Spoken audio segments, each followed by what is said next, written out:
بسم اللہ الرحمن الرحیم نحمدہ و نصلی علی رسولہ الکریم۔ ناظرین کرام السلام علیکم ورحمۃ اللہ وبرکاتہ۔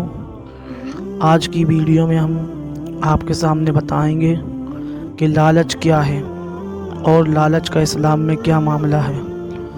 ناظرین کرام، جیسا کہ میں آپ کو بتاتا ہوا چلوں، لالچ ایک ایسی بیماری کا نام ہے کہ جس بیماری نے آج لوگوں کے ایمان کو خراب کر دیا ہے۔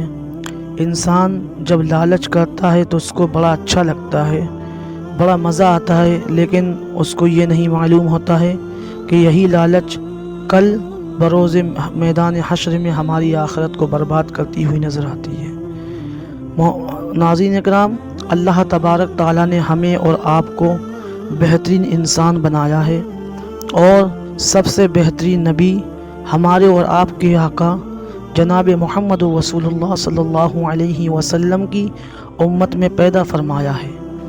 اور ہمارے اور آپ کے آقا نبی کریم صلی اللہ علیہ وسلم نے فرمایا کہ اے لوگو، اگر اللہ تبارک تعالیٰ نے آپ کو مال و دولت سے نوازا ہے، عزت و ثروت سے نوازا ہے، تو ہمیں اللہ تبارک تعالیٰ کا شکر ادا کرنا چاہیے کہ اللہ تبارک تعالیٰ نے ہمیں بہترین دنیا کی دولت عطا فرمائی، اور اس دولت سے ہمیں دنیا اور آخرت کا دونوں کا فائدہ انشاءاللہ تبارک تعالیٰ تب ہوگا جب ہم اس کو اچھے جگہ پر خرچ کریں گے۔ اور اگر اللہ تبارک تعالیٰ نے ہمیں اور آپ کو دولت سے نہیں نوازا، جتنا نوازا کم نوازا، ہمیں اس پر صبر کرنا چاہیے۔ اس لیے کہ نبی کونین صلی اللہ علیہ وسلم نے فرمایا کہ جو بندہ اپنی غریبی پر صبر کرتا ہے تو اللہ تبارک تعالیٰ اس کو وہاں سے عطا فرماتا ہے جہاں اس کا گمان نہیں پہنچ سکتا ہے۔ تو ناظرین اکرام، اسی لیے ہمیں کبھی لالچ نہیں کرنا چاہیے، بلکہ ہمیں اللہ تبارک تعالیٰ کے فیصلے پر راضی رہنا چاہیے۔ آئیے میں آپ کے سامنے ایک واقعہ پیش کرتا ہوں کہ لالچ کتنی بری بلا ہے، جس نے لوگوں کی صرف ایمان ہی کو نہیں بلکہ زندگیوں کو ختم کر دیا ہے۔ میں آپ کے سامنے پیش کرنے جا رہا ہوں ایک واقعہ کہ 3 لوگ سفر کر رہے تھے، 3 دوست تھے، آپس میں محبت کے ساتھ سفر کر رہے تھے۔ جب وہ سفر کرتے کرتے تھوڑی دور چلے تو کیا دیکھتے ہیں کہ سامنے سونے کی 3 اینٹیں ان کو نظر آ رہی ہیں۔ جب ان اینٹوں کو ان تینوں نے دیکھا تو تینوں نے ان اینٹوں کو اٹھایا اور بڑی خوش ہوئے، اور یہ طے ہوا کہ تینوں لوگوں نے ایک ایک اینٹ کو بانٹ لیا۔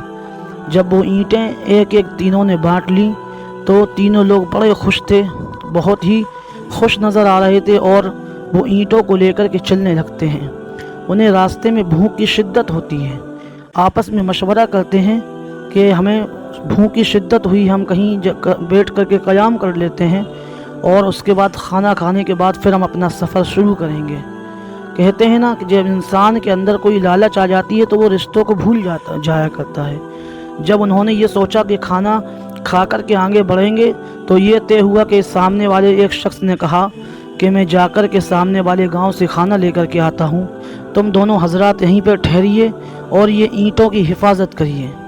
اور جب یہ سوچ کہا تو ایک شخص کھانا لینے کے لیے سامنے والے گاؤں میں چلا گیا، اور 2 شخص بیٹھے ہوئے تھے۔ آپس میں ان کے دل میں یہ لالچ پیدا ہوا کہ کہیں ایسا کیوں اچھا ہو کہ ہم آپس میں یہ تینوں اینٹ اپن ہی بانٹ لیں، اور ہم اس شخص کو جب یہ کھانا لے کر کے آئے گا تو ہم اس کو قتل کر دیں گے۔ جب ہم اس کو قتل کر دیں گے تو ساری اینٹیں ہماری ہو جائیں گی۔ جب دونوں کے دل میں یہ خیال پیدا آیا، دونوں نے مشورہ کیا، اور وہاں جو تیسرا آدمی کھانا لینے کے لیے گیا تھا، اور اس کے دل میں بھی یہ بات پیدا ہو گئی کہ کیوں نہ ہم کھانے میں زہر ملا دیں۔ اگر ہم نے کھانے میں زہر ملا دیا تو ہمارے دونوں ساتھی کھانا کھا کر کے مر جائیں گے، اور یہ اینٹیں ہماری ہو جائیں گی سونے کی۔ اب دیکھیے ناظرین اکرام، یہ لوگوں کے دل میں جب یہ اللہ کا ڈر نکل جایا کرتا ہے تو ان کے ساتھ یہی ہوا کرتا ہے۔ وہ کھانا لے کر کے آیا، اس نے کھانے میں زہر ملا دیا، یہ سوچ کر کہ ہم ان کو دونوں کو یہ کھانا کھا کر کے مر جائیں گے، اینٹ ہماری ہو جائیں گی۔